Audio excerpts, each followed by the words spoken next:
Have you ever had that feeling that you're like flailing creatively? You're just jumping from one idea to another and you don't have a sense of purpose or consistency or direction. It's just like ideas come in and they're exciting and you move with it and then they drop. If you're somebody who cares about making work with integrity and it's honest, this is just part of the process. And I just want to break it down a little bit. I think of it as rhythms. I don't know if that is an analogy that really works, but if you think about your own body, has a heartbeat, has breath, has sleep cycles. These are rhythms that you're going through in your life, in your living, in this being. It's like that in the creative process. So there's the rhythm of fast ideas. And this is where, you're sketching or you're giving yourself permission to just try things out or to not know what you're doing. And it's a place that I often come back to after a big project, or after I've been not making for a while. Sometimes that happens and I need to re-enter. I go to that place of sketching where I'm just 20 minutes or an hour or 10 minutes, and it's a fast study. Whatever your material is, what is a fast study for you? And make it so that they're throwaway, that they don't matter. They're just getting the lubrication going. The second one is where you've got an idea and you go so far into it and it takes a little bit more effort in it. And then it stalls and you move to another idea and it goes so far and it stalls, right? And you may have a number of different projects like this going on and it feels like you're flailing.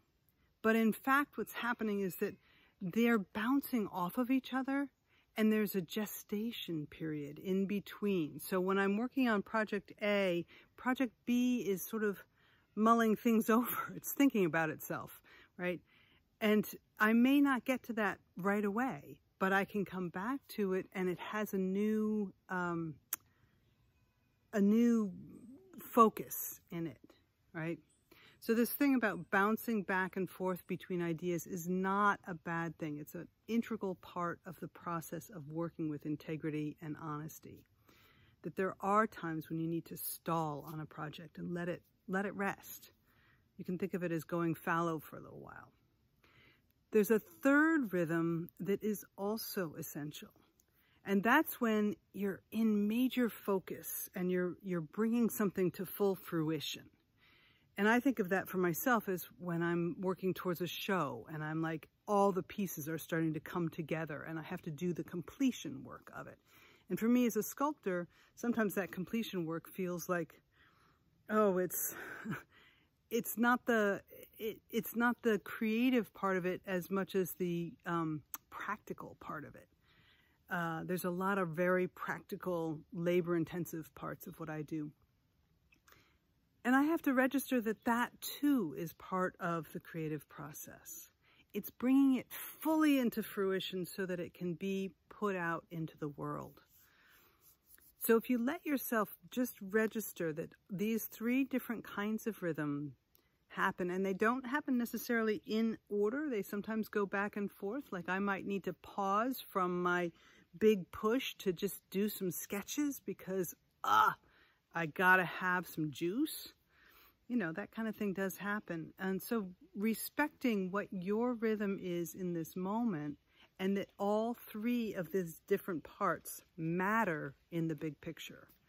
That's for making work that has integrity and honesty as an expression that matters in the world. All right, I hope this helps. I will talk to you another time.